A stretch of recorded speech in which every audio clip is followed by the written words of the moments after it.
aujourd'hui, on va lire un texte, mais on va lire seulement par bout de 1 minute. Donc, moi, je vais te chronométrer pendant 1 minute. Pendant que tu lis, je vais noter des petites erreurs que tu fais. Et puis, suite à la première lecture, je vais te donner des suggestions pour améliorer ta lecture. D'accord. OK? Ensuite de ça, tu vas relire une deuxième fois pendant 1 minute.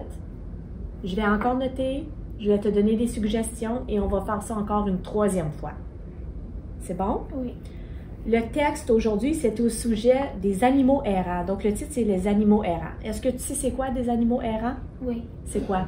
C'est des animaux ils n'ont pas de maison mais ils n'ont pas de personne là qui les nourrit et tout ça. Excellent. Oui. OK. Donc, quand tu es prête, tu peux commencer à lire le plus naturellement possible. Tu essaies de lire comme tu parles. Et puis moi, je vais commencer le chronomètre dès que tu commences. D'accord. Plusieurs enfants ont un jour supplié leurs parents d'acheter un animal de compagnie. Pour certaines familles, c'est le commencement d'une véritable histoire d'amour avec leur animal. Malheureusement, l'histoire ne se termine pas toujours ainsi. Chaque année, des milliers d'animaux domestiques se retrouvent errants.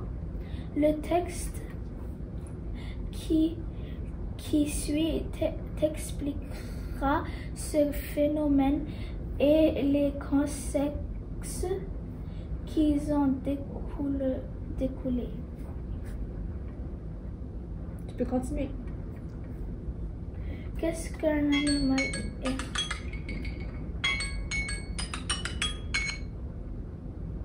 OK. Donc, ça, c'était la première lecture dans 1 minute. Donc, quelques petites suggestions à te faire. Ici, peux-tu me relire ce mot? Véritable. Oui. Donc, quand tu l'as bien lu cette fois. Donc, il faut toujours s'assurer de bien lire les lettres du mot véritable. Tu peux le répéter le mot si tu penses que tu ne l'as pas bien dit, comme tu le fais des fois. OK? Et puis ici, véritable. Histoire. Oui. Donc, la première fois, tu avais dit véritable, l'histoire. OK? Donc, il n'y a pas de L là. Donc, là, tu l'as bien lu. Ici, tu as bien lu le mot quand tu t'es corrigé. Donc, au début, tu avais dit meilleur. Là, ensuite, tu as redit millier. Ça, c'est excellent. Ici, ce mot, peux-tu le relire? Conséquence. Bravo. Là, tu l'as bien lu. Tu avais eu de la difficulté de lire ce mot. Donc, tu peux prendre le temps pour lire les mots, surtout quand c'est des longs mots. OK? Là, tu l'as bien lu. Conséquence qui en découle. Oui, là, encore là, tu viens de bien lire le mot.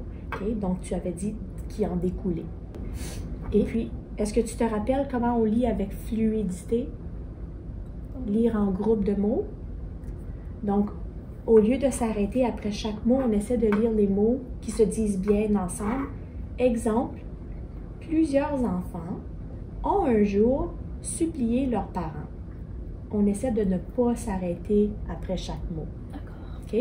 Et ça devrait s'améliorer au fur et à mesure qu'on fait la lecture. Alors là, tu as lu 56 mots. OK? Je vais le noter ici. Puis après les prochaines lectures, on va voir si tu t'es amélioré. OK? On va faire la deuxième lecture encore pendant 1 minute et tu recommences encore à la même place. OK? Donc, quand tu es prête, tu lis le plus naturellement possible et moi, je vais commencer le chronomètre. Plusieurs enfants ont un jour supplié leurs parents d'acheter un animal de compagnie. Pour certaines familles, c'est le commencement d'une véritable histoire d'amour avec leur animal. Malheureusement, l'histoire ne se termine pas toujours ainsi. Chaque année, des milliers d'animaux domestiques se retrouvent errants errant. Le texte qui suit t'expliquera ce phénomène et les conséquences qui ont découlé.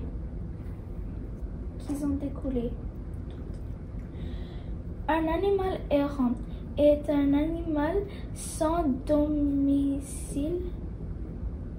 Lorsqu'on parle d'animaux errants, il s'agit le plus souvent. Excellent. Donc là, tu as lu 77 mots. Alors, tu as lu beaucoup plus de mots et tu as fait moins d'erreurs. Tu as encore... peux-tu me relire ce mot? Découle. Oui, tu as encore dit découler.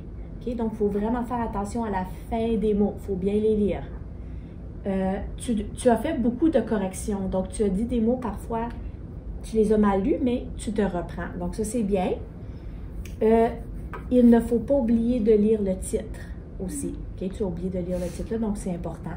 Et c'était beaucoup plus fluide cette fois-ci parce que tu savais un peu ce que le texte allait dire. Donc, tu as bien...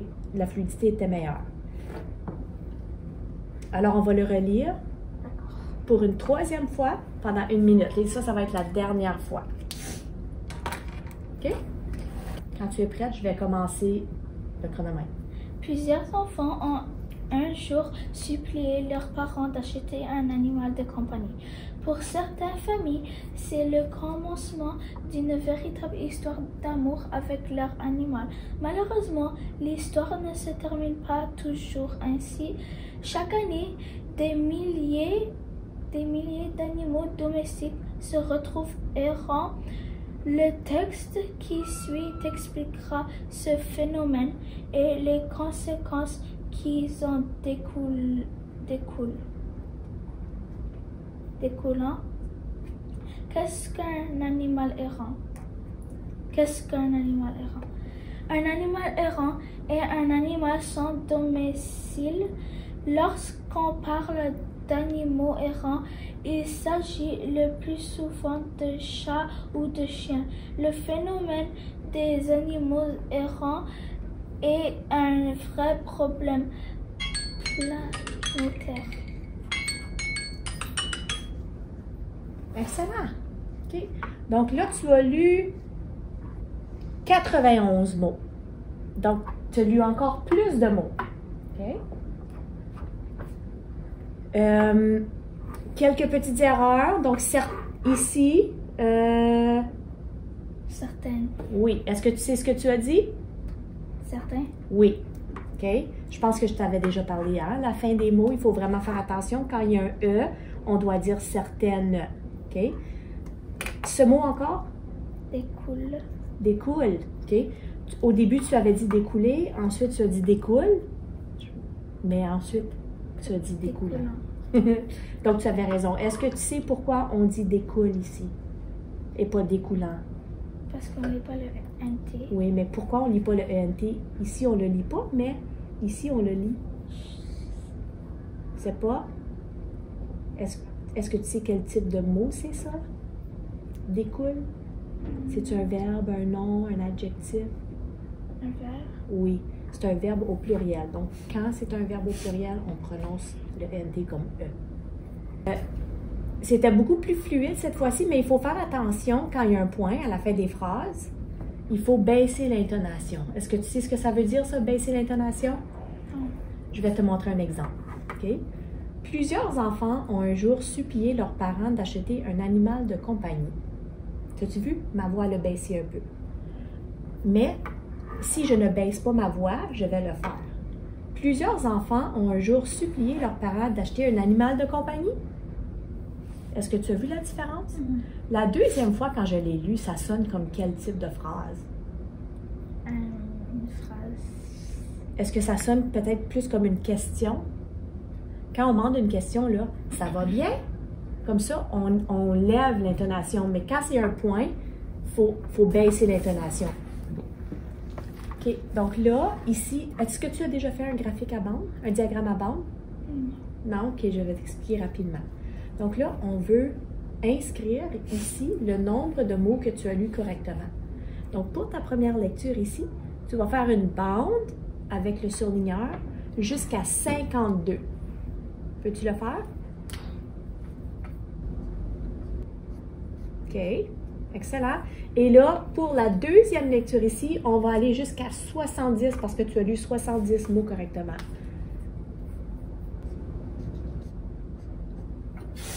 Tu vois-tu comment tu t'es amélioré? Et la troisième lecture, jusqu'à 89. Oh. C'est bon? Donc ça te montre comment tu as augmenté à chaque lecture. C'est bien, hein?